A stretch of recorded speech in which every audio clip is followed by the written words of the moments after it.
사도신경 6번째, 그리고 예수 그리스도의 낮아지심에 대해서는 3번째 시간입니다. 첫 번째는 하나님이신 예수님이었어요.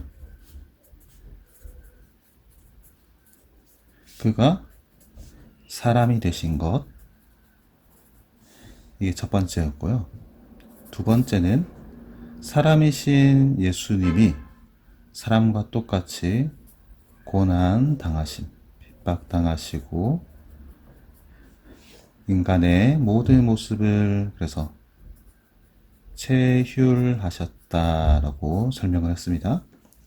그래서 예수님은 사람을 이해하시고 또 사람에 대해서 긍휼히 여기시며 불쌍히 여기시는 자비의 마음을 가지고 계신다. 체휼. 그렇게 이제 십자가에 못 박히기까지 고난과 핍박을 당하십니다. 그리고 오늘 이제 3번째 단계인데 바로 거기에서 죽으심이 되는 것이죠. 그리스도께서 예수 그리스도 기름 부으심 3가지 왕, 제사장, 선지자 항상 이거 복습을 해주시고 그리스도께서 우리를 위하여 저주를 받은 바 되사 저주를 당할 자가 아니라 우리를 위해서 저주 받지 않아도 되는 분이 저주를 받은 바 되었다. 그래서 나무에 달린 자가 되었는데 구약시대에는 이렇게 나무에 달려서 죽는 자는 저주스러운 죽음이다라고 통칭을 했어요. 그래서 예수 그리스도는 십자가 나무에 달려 저주 가운데 죽임을 당하셨다라는 것이 갈라디아서의 진술입니다. 우리나라 비석하고는 다르지만 서양에서는 비석에 RIP라고 써요. 뜻은 Rest in Peace, 평화 안에서 쉰다. 평화 안에서 쉰다. 이제는 평화롭게 쉬어라. 명복을 빌 때 쓰는 말인데 우리나라 말로는 이제 삼가 고인의 명복을 빕니다 라고 말하죠. 그래서 일반적으로 죽음이라고 하는 것은 쉼을 의미합니다. 일반적으로 사람들은 죽음에 대해서 어떻게 인식하는가? 쉼이라 생각을 하는 거죠. 아, 이제 쉬고 싶다. 인생을 살면서 인생의 고됨과 고생과 수고로 이제 그 수고를 그치고 쉰다 생각하는 거죠. 그럼 쉬면 좋은 거잖아요. 고생보다는 쉬는 걸 좋아하는데 그럼 쉬겠습니까? 라고 물어보면 아니요. 죽음은 두려워하고 쉼을 거부해요. 왜? 죽음은 단지 그냥 우리가 휴식한다 라는 개념이 아니라 다른 의미가 있기 때문이에요. 죽음, 이것은 이거예요. 인생인데 여기까지가 우리가 살아있는 사람으로서 겪는 인생인데 죽음이라고 하는 것은 여기서 더 내려가는 거죠. 더 내려가는 것이기 때문에 여기에 대한 공포와 두려움을 갖고 있는 거예요. 모든 사람들이. 그래서 이것이 쉼입니다 라고 말을 해줘도 그걸 인정하고 받아들이는가? 아니요. 거부하게 됩니다. 자, 당신은 그런 죽음을 선택할 용기나 각오 혹은 그 무엇이든 있습니까? 왜 제가 이거 그 무엇이든 이라고 단서를 붙였냐면 절망적인 순간에 정말 내가 어떻게 할 수 없는 내 힘으로 어떻게 할 수 없는 그 순간에 죽음을 선택할 용기가 있는가? 사실 이거 용기가 아니죠. 위험한 발상인데 그래서 제가 이렇게 그 무엇이든 이 위험천만한 일을 위험하고 돌이킬 수 없는 이 죽음이라는 선택을 내가 할 수 있겠는가? 근데 대부분의 사람들은 못해요. 근데 모든 사람들이 못한다기는 말할 수 없는 것이 이제 자살하는 경우가 있죠. 내 힘으로 어떻게 할 수 없을 때 죽음을 선택할 자살의 용기가 있는가? 어떤 의학으로도 고칠 수 없는 병에 걸렸을 때 내가 나 혼자 힘으로 해결 못하는 것이 아니라 어떤 뭐 기술로도 고칠 수 없는 병에 걸렸을 때 이제 더 이상의 우리가 연명 치료라 그러죠. 목숨을 연장하는 이 치료를 거부하고 죽음을 선택하여 쉼을 받아들일 용기나 각오가 있습니까? 여기에 대해서 이제 조금 긍정적인 답을 내놓으면 좋겠죠. 혹은 나의 의지나 나의 약함이 아니라 누군가의 위급한 상황을 보았을 때 내가 그를 구하기 위해서 내 몸을 던졌을 때 그 사람은 건질 수 있을지 몰라도 내가 죽을 가능성이 매우 높을 때 당신은 죽음을 선택할 용기나 각오 있습니까? 이것이 있다면 정말 좋은 건데 뭐 없다라고 대답해도 이건 무방한 거예요. 그냥 우리의 용기나 그런 마음의 상태를 그냥 질문하는 것이니까. 근데 왜 이 질문을 던졌는가? 이처럼 위급한 상황에 나의 상황이 아닌데 내 상황이 아닌데도 불구하고 다른 사람의 상황을 보고 내가 대신 죽어줄 가능성이 우리에게 있는가? 사실 그러지 못할 가능성이 훨씬 높아요. 그런데 그런 이가 있다는 거예요. 사람이 친구를 위하여 자기 목숨을 버리면 이보다 더 큰 사랑이 없다. 친구를 위해서 자기 목숨을 버리는 것이 가장 큰 사랑이다. 그 사랑을 누가 하셨는가? 예수 그리스도께서 하셨다라는 거죠. 자, 그러면 그가 친구를 위해서 목숨을 버리는 죽음을 선택하는 용기를 보여주셨는데 정말 그렇게 죽어야 했을까? 그 말인 즉 우리가 죽을 만큼 잘못했는가라는 질문이에요. 우리가 정말 죄인인 거는 인정하겠어요. 우리 안에 의로움도 있지만 죄도 있으니까 우리 안에 의와 죄가 공존하거든요. 그러니까 나 의인입니다 라고 말 못하는 건 죄가 있으니까, 나 죄인입니다 라고 말할 수 있는 것은 나에게 아무리 의의가 있어도 죄가 있기 때문에 단 한 개의 죄가 있을지라도 죄인임을 인정해야 되는 것이죠. 어쨌든 내가 죄 있는 것에 대해서는 인정, 오케이, 여기까지. 근데 오케이 했는데 그 죄가 죽을 만큼 잘못한 죄인가? 라는 거예요. 말하자면 나의 죄 때문에 나는 사형 선고를 받은 사람이에요. 형량을 보면 범죄의 심각성을 알게 되죠. 그리고 이 형량을 보면 이 범죄가 얼마나 심각한 것인지에 대해서 우리가 인식하게 돼요. 그 말은 나에게 내린 형량, 사형 선고, 이걸 볼 때 우리의 범죄의 심각성과 그것이 얼마나 위험하고 심각한 것인지를 우리 알아야 되는데 정말 그만큼 잘못했는가? 자기의 고백을 한번 써보는 거야. 아니, 나 그렇게까지는 잘못하지 않았다. 또는 네, 나 정말 잘못하고 나 죽어 마땅한 사람입니다 라고 뭐 두 가지 반응이 나올 수 있겠죠. 근데 여기에 대해서 우리가 성경적이고 신앙적인 답을 찾아야 돼요. 성경적이고 신앙적인 답이란 무엇인가? 우리의 범죄의 대상이 누굽니까? 누구에게 죄를 지었죠? 친구에게, 이웃에게, 형제에게, 또는 선생님에게, 사람이 대상이 아니에요. 그럼 우리의 범죄 대상은 누구인가? 하나님이시다. 하나님께 죄를 범했다라는 거죠. 그러면 그 대상의 권위와 존엄의 크기가 얼만큼인가? 하나님의 존재에 대해서 우리가 얼만큼의 권위와 얼만큼의 존엄함을 인정해야 되는가? 그는 전능하사 천지를 만드신, 그는 전능하시고 천지를 직접 만드셨기 때문에 천지의 주제라고도 표현을 하고 주인이라고도 합니다. 그만큼 천지를 다스리시며 천지의 주인 되시는 하나님의 권위와 존엄을 인정해야 할 것인데, 그러면 그에게 대해서, 천지를 다스리는 그 통치자에게 대해서 우리가 범죄하였을 때 얼마만큼의 죄에 해당하는가.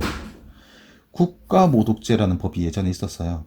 그게 반민주적이다 해서 폐지가 되긴 했는데, 뭐냐면 국가를 상대로 범죄한 것, 국가를 모욕한 것, 혹은 국가의 통수권자인 대통령을 모욕한 것, 그것이 얼마나 큰 국가의 위신을 떨어뜨리는 행위인가 해서 법 자유민주주의는 안에서 이제 그런 법령들이 있었습니다. 아무튼 그게 이제 민주주의와는 조금 반대된다 해서 폐지가 되었는데, 우리는 신앙은 민주주의입니까? 아니요. 민주가 아니고 사람이 주인이 아니라 신, 주, 굳이 표현하자면 하나님이 주인이에요. 우리는 이건 같지가 않습니다. 사람들 안에서는 공평하고 통일되어야겠지만, 그러나 하나님과 사람 사이의 관계에서는 어마어마한 간격이 존재하는 거죠. 그래서 하나님과 사람 사이의 간격을 생각할 때 우리는 이것이 민주적이진 않지만, 그런 하나님과 사람 사이에서 생각할 때 이것은 얼마만큼의 형량일까? 사형 선고를 받기에 마땅한 형량이다 하는 거죠. 그래서 그 죄에 대한 합당한 형량은 사망이다 라고 말하는 거예요. 이게 여기까지는 두려움을 갖게 만들죠. 와, 무섭다. 우리 하나님께 범죄해서 천지의 주제 되시고 왕이 되시고 통치자 되시는 하나님께 범죄해서 우리는 사형을 받아 마땅한 존재이구나. 아, 두렵다 라고까지 생각하면 공포심인데, 여기서 더 나가는 거예요. 그러나 하나님의 은사 선물은 무엇인가? 영생이다라는 거예요. 우리는 죽어 마땅한 자인데 하나님이 영원한 생명을 우리에게 선물로 주셨습니다 라고 말하기 때문에 두려움으로 끝나는 것이 아니라 이것이 넘어와서 우리에게는 감사가 되는 거예요. 그래서 성경적이고 신앙적인 답은 뭐냐면 감사예요. 아, 난 죽어 마땅한 자인데 나에게 영원한 생명을 주셨군요. 감사합니다. 아, 내가 죄를 지으면 죽는데 두려우니까 나는 하나님을 믿어야지가 아니라, 난 죽어 마땅한 자인데 나를 구원해 주셨네요. 감사합니다의 연속이 신앙생활인 거죠. 자, 그러면 예수님께서 죽어 마땅한 우리의 죄를 대신해서 십자가에서 죽으셨습니다 라고 하는 게 이번 고백인데, 정말 죽었을까? 죽은 척 또는 기절, 혼절, 잠시 의식을 잃어버린 것 아닐까?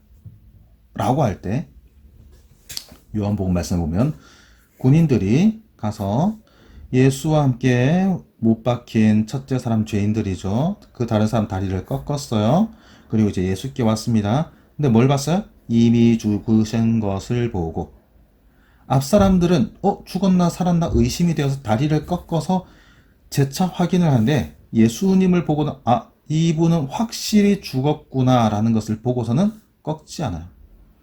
그 중에 한 군인이 창으로 옆구리를 찔러요. 확인 사살하여 그에게서 피와 물이 나오는 것을 보게 됩니다.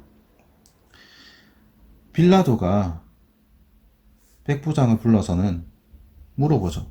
예수가 죽은 지 얼마나 되었냐? 오래됐냐? 백부장이 알아봅니다. 알아보니 죽은 지 오래되었습니다. 그래? 빌라도가 요셉에게 시체를 내어주게 되죠. 그 말은 뭐냐면 예수님을 죽으심으로 내몰았던 당사자 누구예요? 판단한 사람 빌라도, 그리고 그것을 형량을 집행하면서 로마의 군병들을 다스린 백부장들, 군인들, 그들이 뭘 확인했어요? 예수님의 죽으심을 확인했어요. 그렇기 때문에 예수님의 죽음을 이 사람들이 위장했겠습니까? 이 사람들이 죽였다고 속일까요? 그럴 수 없는 거예요. 예수님의 죽으심에 대해서는 누가 판단하는가? 이 사람들이 판단했어요. 자, 그래서 결과적으로는 예수님의 죽으심은 사실이고 사실이고 진실이고 팩트다라는 거죠. 그래서 죽으신 예수님 어떻게 해야 했습니까? 장례식에 해당하는데 누가복음 말씀에 보면 예수의 시체를 달라 합니다. 달라에서는 그를 세마포로 감쌉니다. 그리고 아직 사람을 어떻게 하지 않은 장사하지 않은 마켓에서 거래하는 게 아니라 장례하지 않은 바위에 판 무덤에 넣어 두게 되죠. 이렇게 돌 무덤인데 돌 안을 파내서는 거기를 입구를 돌로 막습니다. 바위를 다이너마이트가 있는 것도 아니고 어떻게 파내줘라고 하지만 이제 그쪽 지역은 그 석고 재질과 같은 아주 이제 좀 연약한 그러나 이제 한번 파내고 습기를 만나면 그 부분이 딱딱해지는 그래서 이런 구조의 돌무덤을 만들기가 좀 용이한 지역입니다. 아무튼 이렇게 예수님의 장례식을 치르게 되었어요. 자, 그러면 그런 장례식이 필요했을까? 그냥 죽었다 라고 한 정도로 끝나면 안 되는가? 라고 할 때 앞서서도 말했지만 죄의 삭은 뭐라고요? 사망이라고 했습니다. 진정한 죽음은 무엇인가? 호흡이 멈추고 심장 박동이 멈추고 그래서 더 이상 인간의 생리적 활동을 할 수 없는 상태가 된 것, 그걸 사망이라 하겠지만 진정한 의미에서의 죽음, 사망이라고 하는 것은 무엇이냐면 하나님으로부터 단절되는 거예요. 하나님으로부터 끊어지는 것. 그래서 예수님도 말하죠. 엘리 라마 사박다니, 나의 하나님 어찌하여 나를 버리셨나이까. 나 하나님으로부터 끊어졌습니다. 떨어졌습니다. 고통스럽습니다. 그걸 느끼시고 있는 거예요. 바로 죄인이 겪어야 할 고통이 바로 이 하나님과의 단절인데 이걸 모두 경험하고 계신 거죠. 그렇게 하나님께서는 예수님을 마치 죄인인 것처럼 취급하여 적대시하십니다. 적과 같이 여기시는, 하나님은 죄인을 적으로 여기시는데 예수님께서 지금 죄인 취급 당하시기 때문에 예수님마저도 하나님이 적대시합니다. 그래서 버리셨다라고 느낄 정도로, 단절을 느낄 정도로 하나님과 예수님 사이가 끊어진 것처럼 보여지는 거예요. 그걸 보여주는 장면이 장례식이에요. 그럼 이렇게 죽은 사람의 영혼 어디로 갈까요? 천국이나 지옥으로 직행할까요? 아니면 중간지대에 머무르겠습니까?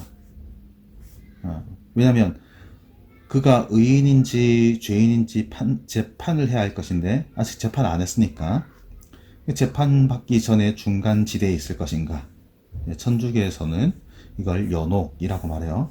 또는 그 영혼이 뱅글뱅글 돌고 돌아서 다른 곳에 들어가서 빙의가 되든지 아니면 새로운 인생을 산다든지 그런 귀신이 된다든지 하는 그런 류가 될 것인가? 우리의 영혼은 어떻게 될까요?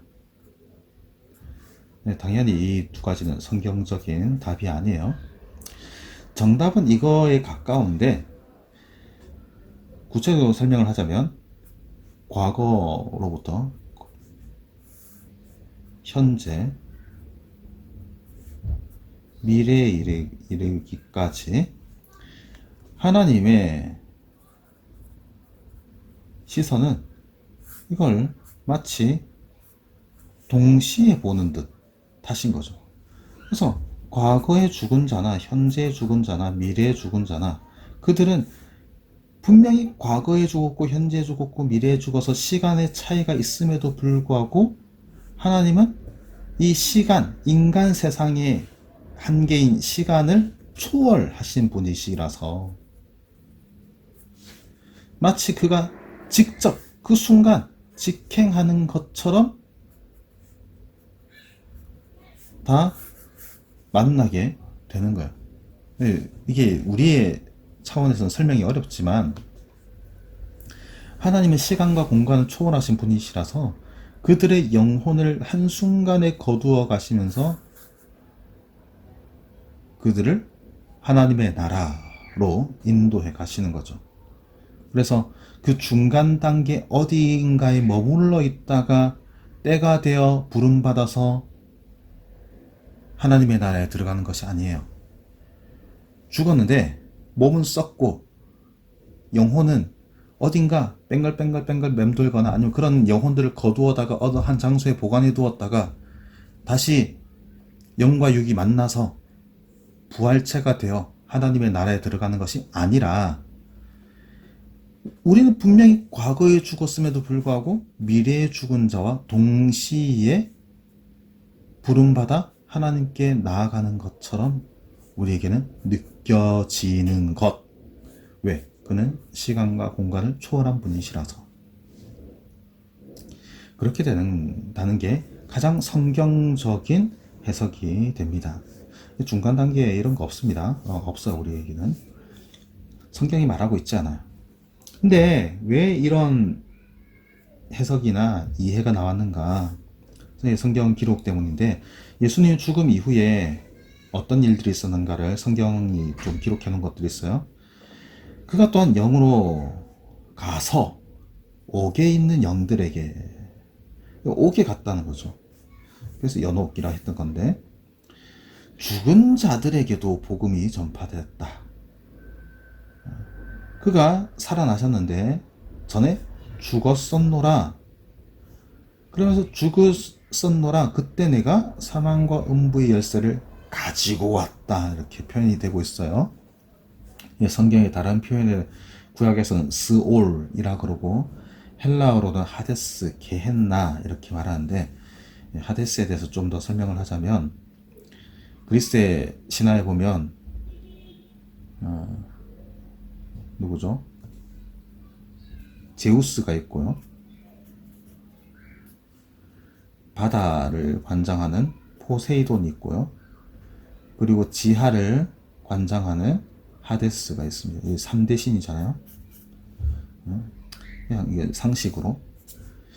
아무튼 지하, 음부를 관장하고 통치하는 자가 이제 하데스라고 이제 그리스 신화에서는 설명을 하는데 이런 스올, 뭐 이런 헬라어의 표현, 사망이나 음부, 죽은 자들의 옥, 이건 뭘 의미하는가?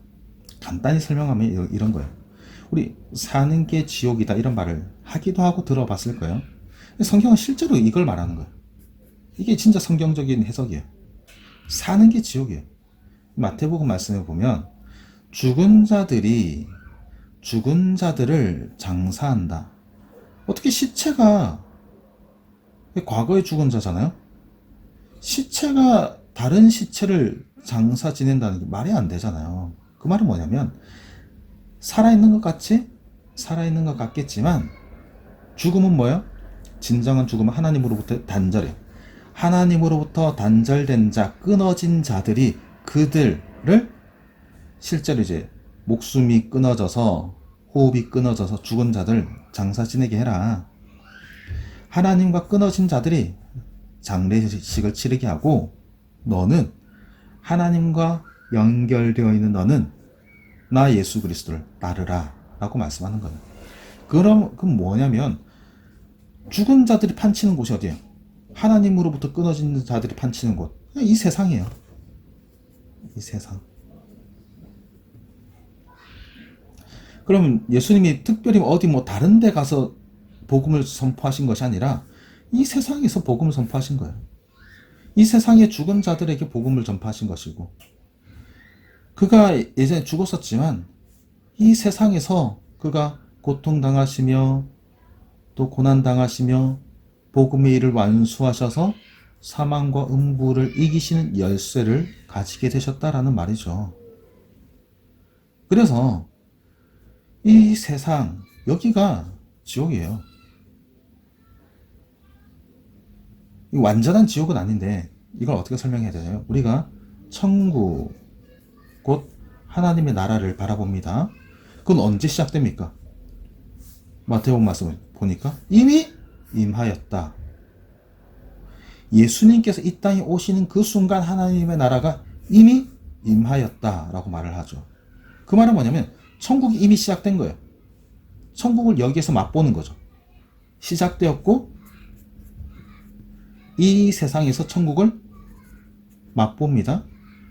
그 말은 뭐냐면 반대로 지옥은 어디서 경험하는가? 이 세상에서 이미 시작되었고 이 세상에서 지옥을 맛보고 있는 거예요. 그러니 이런 말이 나오는 거예요. 그래서 예수님이 정말 음부에 가신 건가요? 실제로 음부라고 하는 다른 차원의 공간으로 이동하신 것이 맞습니까? 아니요. 예수님께서 그렇게 음부에까지 내려가셔서 죽음의 권세에 굴복하시고 그 아래로 가셨습니까? 굴복 당하셨습니까? 아니요. 당하지 않으셨습니다. 그 말이 뭐냐면 예수님이 죽음 아래까지 내려가셨지만 거기에 머물러 계시지 않다라는 거. 곧 이제 부활인데 우리가 다음 주에 다룰 주제이고요. 그렇게까지 예수님께서 마치 이 죽음의 권세에 굴복하시며 그 아래에 내려가는 것처럼 옥에 있는 또 죽은 자들에게 사망과 음부의 스올에 내려간 것처럼 표현되고 설명되어지는 그 모든 이유는 무엇인가?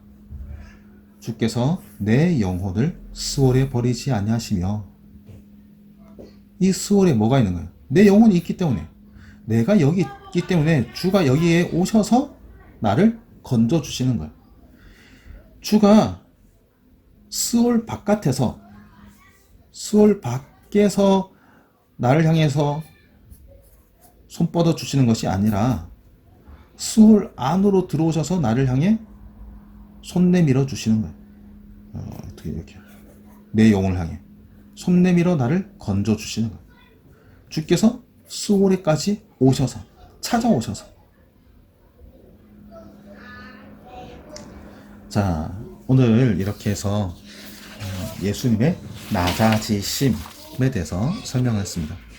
그가 하나님이신 예수님이심에도 불구하고 사람이 되셨고 모든 고난과 핍박을 받으시며 인간을 체휼하시되 인간 취급 이하, 인간 이하의 취급을 받으시며 끝내는 죽으심을 당하시는데 스올, 음부 아래까지 내려가는 모습을 성경은 기록하고 있어요. 왜? 거기에 내가 있으니까. 거기에 범죄하여 죽은 내가 있으니까. 거기에 사형 선고를 받고 죽은 우리가 있기 때문에 예수 그리스도가 거기에까지 찾아오셔서 나를 건져 주셨다 하는 것이 이번 과의 핵심 주제가 되겠습니다.